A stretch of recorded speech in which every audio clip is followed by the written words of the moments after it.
Hello, I'm Sandra Murray from the White Mountain Community Garden here in the heart of Show Low, Arizona.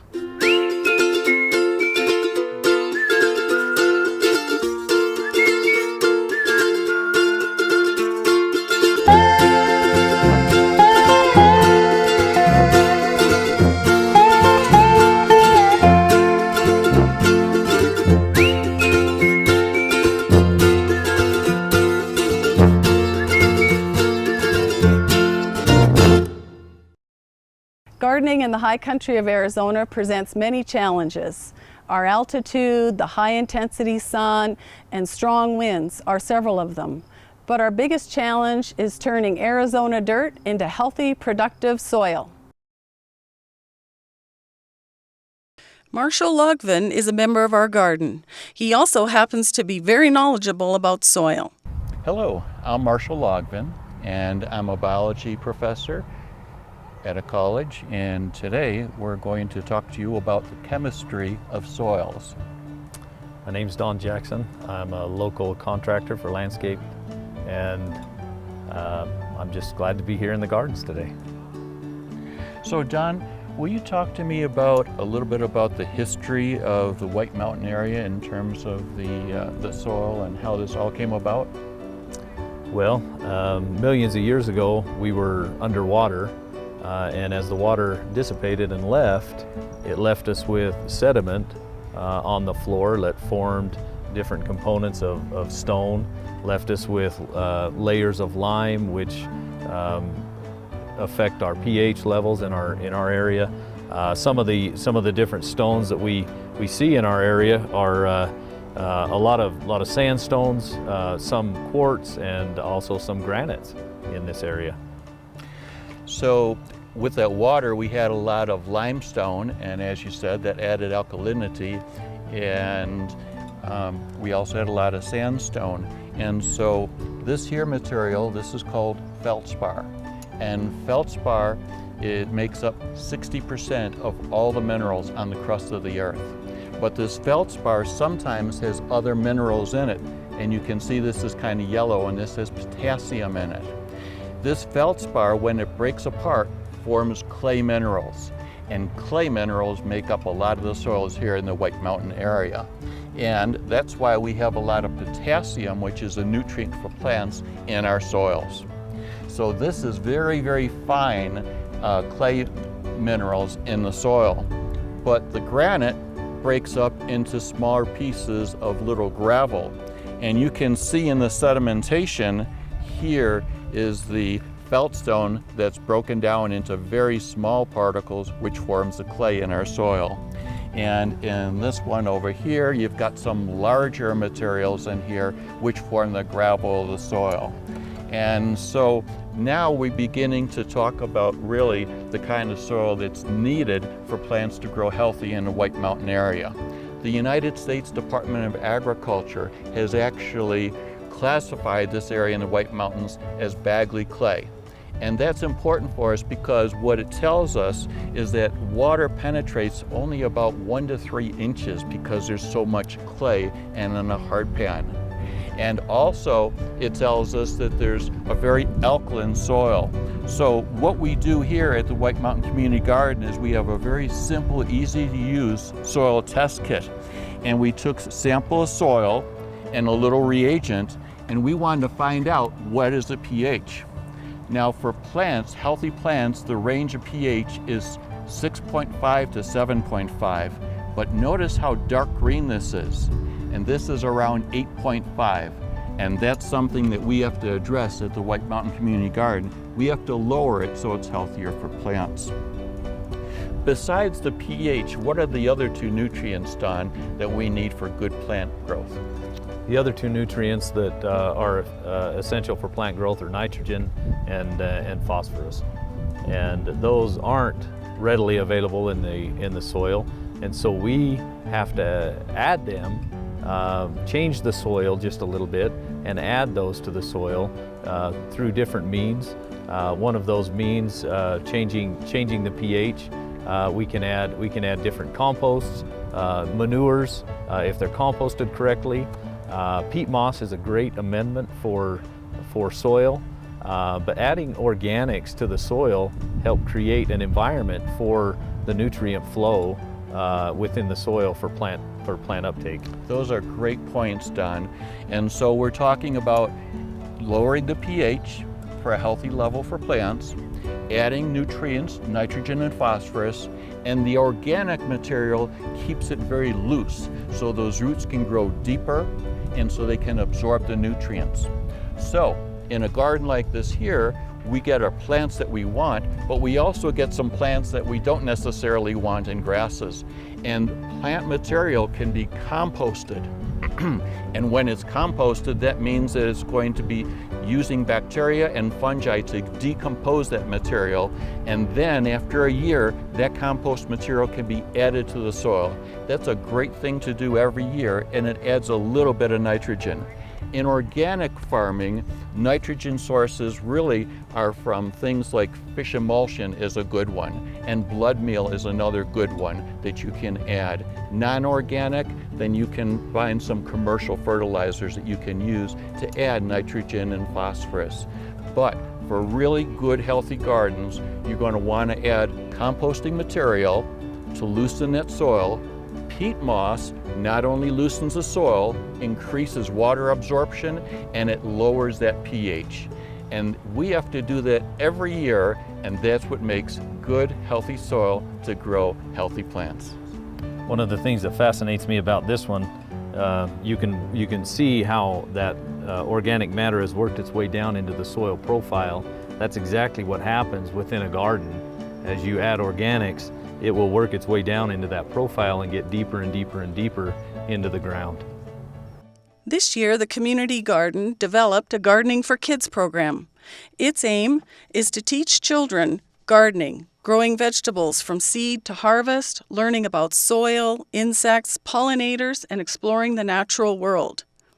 Today, Dan Verts and the children learn how to identify insects, those that invade and destroy our growing plants, along with the beneficial insects that call the garden home.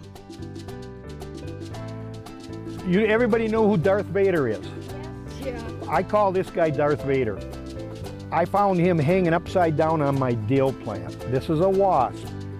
It's a potter's wasp, and they eat a lot of bad guys, okay? But I just wanted to show off Darth Vader there. But actually, first we're going to talk about ants. Are ants good for the garden or bad for the garden? Good. They're good for the garden because ants, they'll eat a lot of bad bugs. They'll climb up on the leaves, and they will eat aphids, and they will pollinate flowers. Now, the reason that ants pollinate flowers is because the center of the flower gives off a honeydew. And the ants love anything that's sweet. That's what draws the ants to the flowers. That's what draws the bees to the flowers. The reason I bring that up is because ants keep aphids like we keep cows to milk them. So if you should see here in the picture, you see an ant milking an aphid, and you see that little drop of honeydew coming out of the abdomen. That's why ants help the aphids. So that part of ants is bad because they're keeping the aphids alive, and they fight off anything that attacks the aphids. Here's a ladybug that's trying to eat aphids, and the ants are trying to kill the ladybug so that they won't eat their aphids. So in that sense, ants are not good. Also, ants will take the eggs and the larvae down into their nests and keep them all winter, so the next winter you get a big infestation of aphids again. So that's not good. Now, what was your question? What do the ladybugs eat? Ladybugs love aphids. This ladybug right here will eat 200 aphids a day. Nasty, huh? Okay, I'm going to show you a picture here. All of your beetles and your bugs that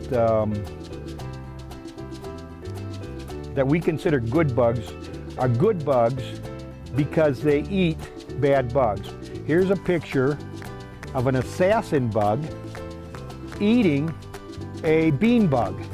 Here's an assassin bug eating a bean bug larvae. Here's an assassin bug eating the eggs. So they eat look at this ladybug, he's eating all those eggs. And this guy, this is the larvae of the ladybug. When the ladybug lays her eggs, and then they hatch. This is the guy that comes out now. Isn't he mean looking? Okay, that's it, you guys. Thank you.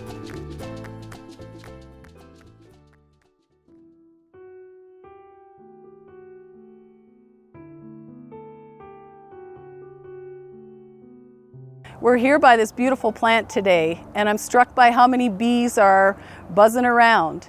Many people fear bees, but actually we're very happy to see them out here at the garden.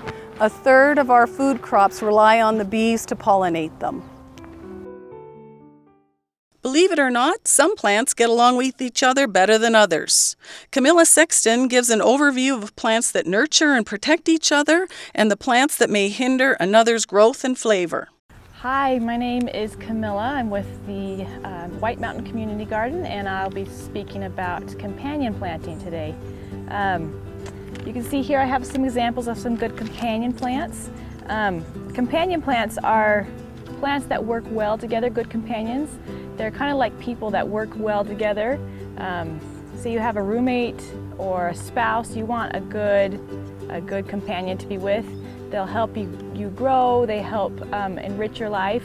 So a bad companion is going to be a bad companion. They will deter your life, you'll be miserable. You always want good companion plants in the garden. Here we have beans, and then we have brassicas family over here, like broccoli, cabbage. These are good companion plants, they work well together. Right here you can see there are marigolds. Marigolds are actually good companion plants with just about any other plant in the garden. Marigold flowers, they deter pests, and who doesn't want less pests in their garden? Other good companions for beans are carrots. We actually have some carrots just planted right next, a few rows over here. They do great together. But along with these good companions, there are bad companions for beans. For example, onions. Anything in the onion family, the allium family, say like garlic, shallots, you don't want to plant them next to each other. And there's different reasons for that. It can be that they let off chemicals that harm each other, or for example with the onion family though, they actually change the flavor of the beans, and we don't want beans to taste like onions. All right, and here we are next to lettuce. We've got lettuce growing right here underneath tomatoes. Lettuce has some good examples of companions for lettuce are beets, carrots, parsnips, and radishes.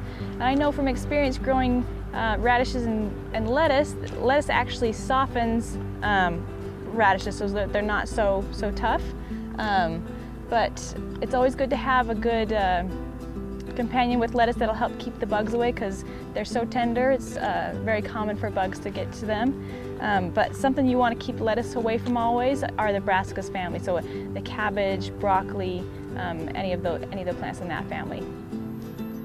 All right, we have here another example of companion planting.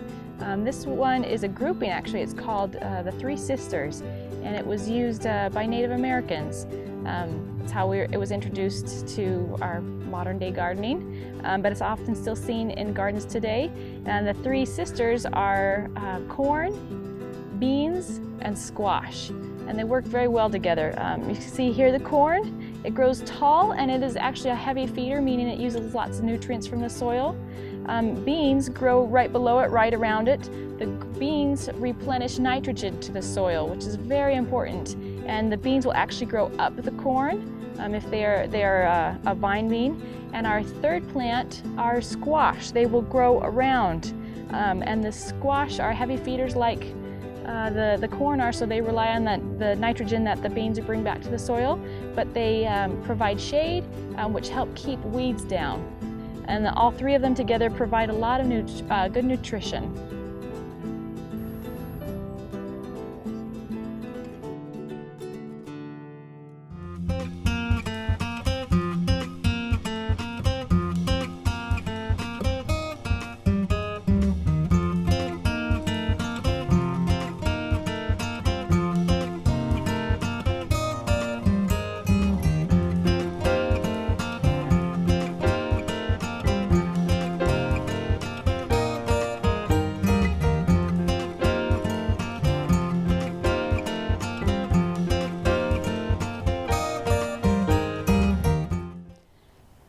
This tall, reddish purple plant is called red amaranth.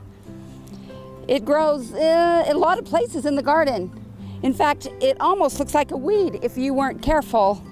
But this plant started 4 years ago in our garden. As we seeded it, we couldn't grow spinach, at least not very well. So we read that amaranth has very tasty leaves, almost as tasty as spinach, grows better, prolific. So we planted some. We bought a bunch of seed. And this is what it produces, this beautiful purple plant. Out of this top will grow a stalk with a grain, amaranth grain on it. Some people say it's good if you grind it up. Some say you should cook it for cereal for breakfast. The leaves, I believe when they're a little bit smaller, are very tender and very tasty. I don't see a lot of people eating them, but they are edible and very good. And because of that big seed pod that comes out, they're very prolific. The amaranth seed is very, very small. And you'll see some scattering of this beautiful plant throughout our garden. You'll also see in bird cages, long strings of seed. That's amaranth. And so the birds love it. When it blooms, the good bugs like it, the butterflies like it, and I think it's very beautiful. So we let it grow and we let it seed. It's one of those plants that I think is worth having in the garden.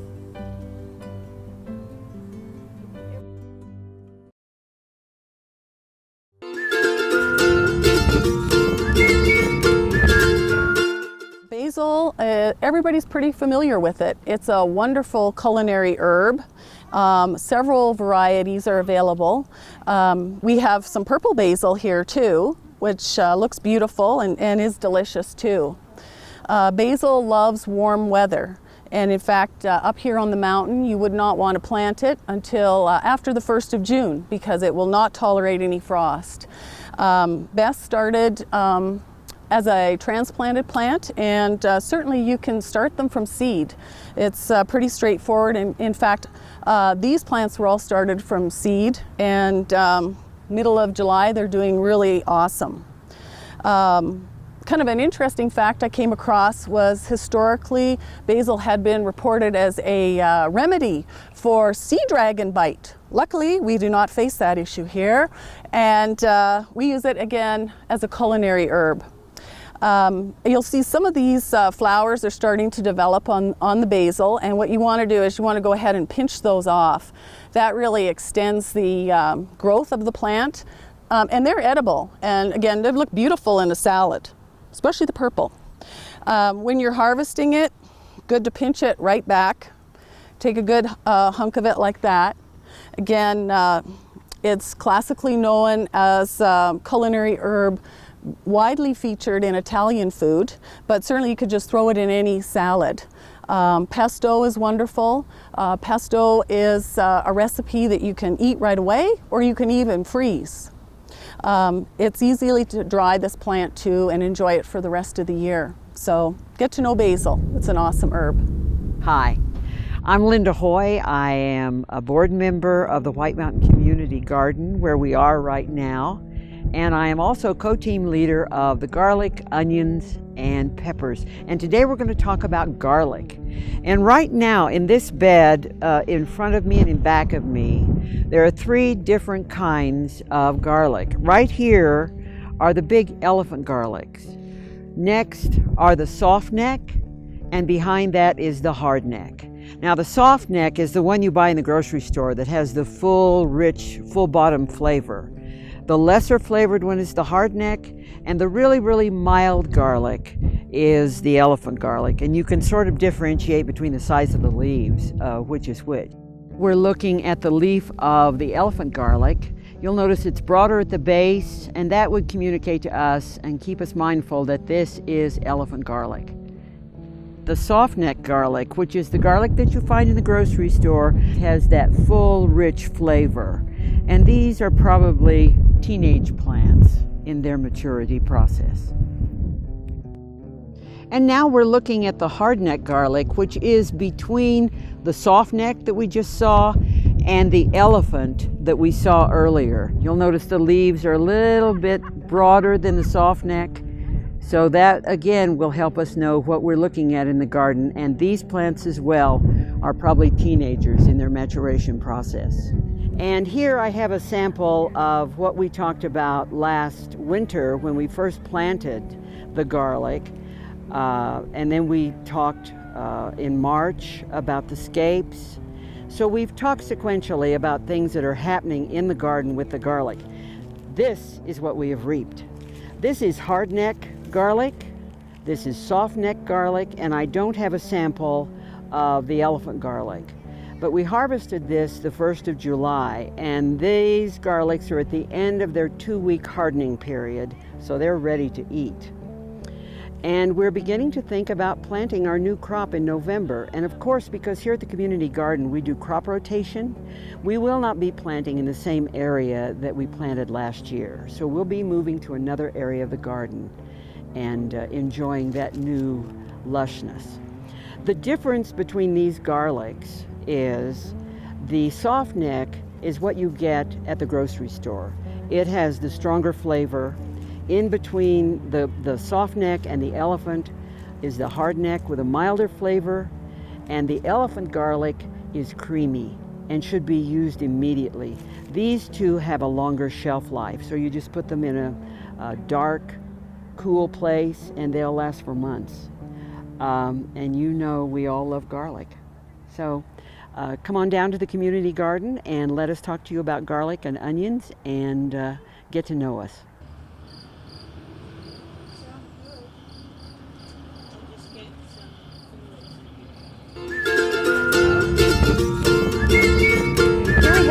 Borage, and as you can see, it's in the high tunnel intermixed with the tomato plants. It's a great pollinator attractor, and in fact that's why it's here. Fantastic companion with squash, strawberries, and again the tomatoes. The bees love it. It grows very easily from seed, and although it's an annual, it self-seeds prolifically, so it'll just keep coming back. The flowers, they're beautiful, blue and star-shaped, and they're edible.